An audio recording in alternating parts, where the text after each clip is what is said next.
Welcome to this explainer. So, today we're diving into something absolutely fascinating. We're going to see how science fiction, well, it's really not just pure escapism. It actually serves as the architectural blueprint for our modern world. It's almost like a giant puzzle where fiction literally builds reality. Now, I want to pose this question right out of the gate. What if fiction is actually writing our future? Crazy thought, right?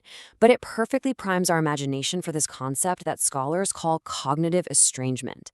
Basically, it's the idea that when we place familiar human struggles into weird alternative realities, it actually helps us decode our own everyday existence. Section 1.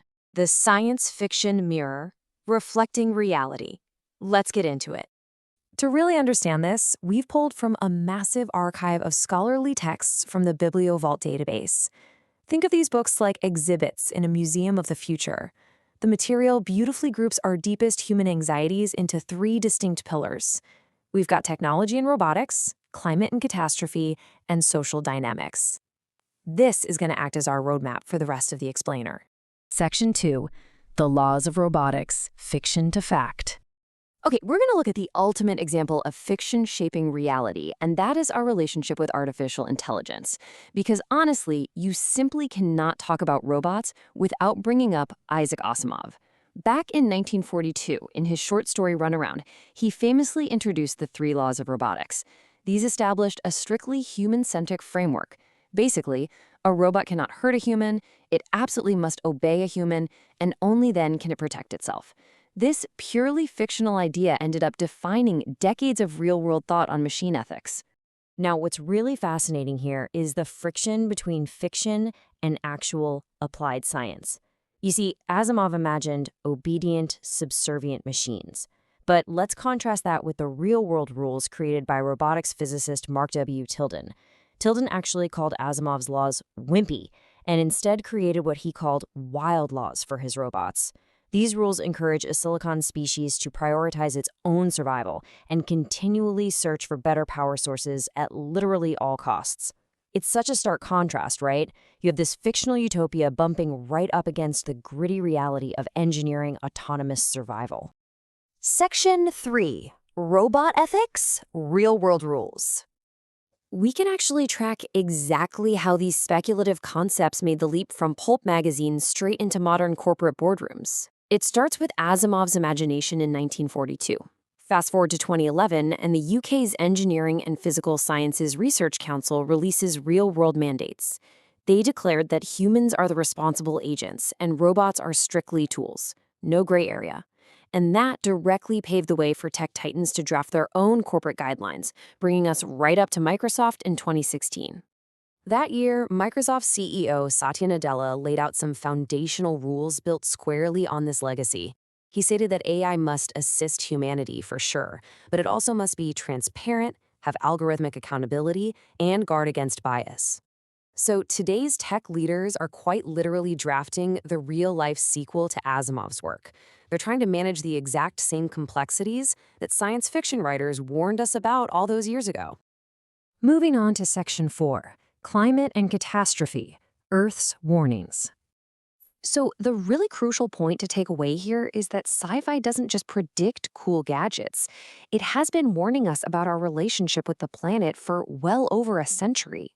For instance, take The Doom of the Great City. This was written by William Delisle Hay way back in 1882. Long before the term Anthropocene or modern global warming was even a blip on the radar, this 19th century novella was already sounding the alarm on public health and pollution. It imagined survivors fleeing a completely toxic London for New Zealand. And those environmental anxieties, they evolved powerfully into the atomic age. Pulling directly from the BiblioVault synopsises, we can see that Shigeru Kayama's 1950s Godzilla novellas were never, ever just simple monster stories. They were actually fierce anti-nuclear environmental manifestos. Designed as a fable for the Anthropocene, it's this terrifying metaphor where nature basically fights back against humanity's short-sighted destructiveness. Which brings us to Section 5, Diverse Futures, Writing Tomorrow. In this realm, science fiction acts as a cultural mirror, allowing marginalized communities to essentially write themselves into tomorrow. Now, remember that term I mentioned at the very beginning, cognitive estrangement.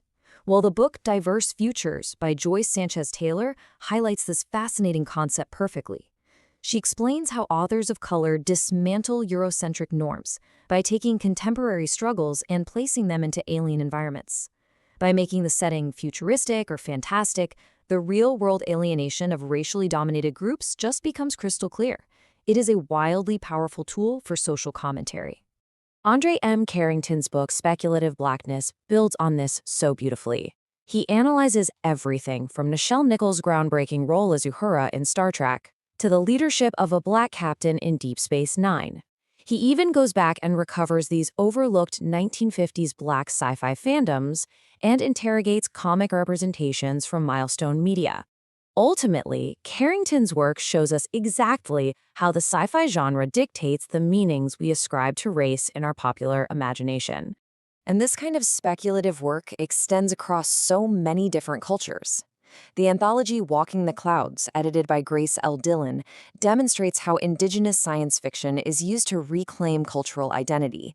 It introduces this powerful concept of Biska B. Young, which translates to returning to ourselves. These authors are using the genre to directly challenge historical erasure, disentangling actual science from those outdated colonial notions of quote-unquote primitive knowledge. So, looking at the big picture, the influence of these texts is incredibly balanced across our core human anxieties. Whether it's predicting AI governance, crafting these sweeping environmental fables of collapse, or exploring the evolution of diverse social futures, science fiction is equally distributed as the foundational testing ground for our actual reality. The stories we tell ourselves matter. Why? Because they eventually become the rules, the warnings, and the societies we actually build. Which leaves us with this final, truly provocative thought to ponder. If the stories we consume today dictate the policies, the technologies, and the ethics of tomorrow, well, what kind of future are you writing through your actions right now? Thank you so much for joining me on this explainer. I really hope this changes the way you look at the next sci-fi book you pick up or the next movie you watch. Keep learning, keep questioning, and I will catch you next time.